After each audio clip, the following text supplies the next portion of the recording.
দেখেন, এটা একটা গ্রামের ঐশ্বরিক সৌন্দর্য। 10 থেকে 15 দিন আগেও এখানে কোনো পানি ছিল না, এখন পানিতে টইটম্বর। যেখানে চোখ যাবে শুধু পানি আর পানি। আর এখানে ন্যাচারাল মাছে ভরপুর আর কি, কৈশিং থেকে শুরু করে সব কিছু।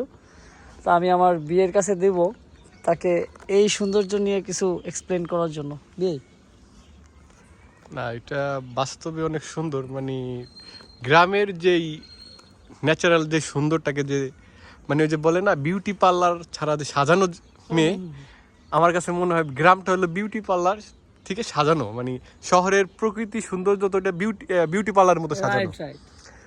আর শহরের প্রকৃতি যেমন একটা মেয়েকে সে সুন্দর করে বিউটি পার্লার নিয়ে সাজায়, ওরকম লাইট, টেবিল, চেয়ার, আপনার আসবাবপত্র দিয়ে হলো শহরটা সাজানো। আর গ্রামের প্রকৃতি এই যে কোনো সাজানো কিছু নাই, যেরকম এই যে হাঁসগুলোর ইচ্ছা মতো বসে আছে, তো দেখেন কত সুন্দর।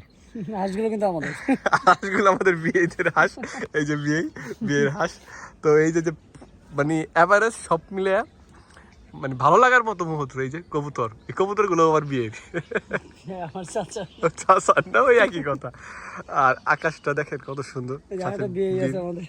আর সাথে আমাদের এই যে একটা বিয়ে আছে, সেগুলো তার ঢাকা কলেজের স্টুডেন্ট। আর সে হাসিটা গেলাম কিউট, অনেক সুন্দর লাগে তার হাসি। কি জানি বর্তমানে যে ছাত্র আন্দোলনের পরে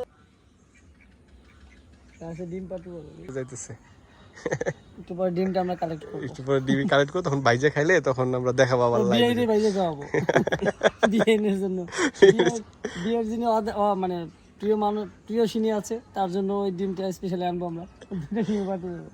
ডিমটা পারুক, আমরা ততক্ষণ এখানে দাঁড়াই থাকি আর আমরা এই ভিউগুলো দেখতে থাকি। সবাইকে আল্লাহ হাফেজ, ঈদ মুবারক।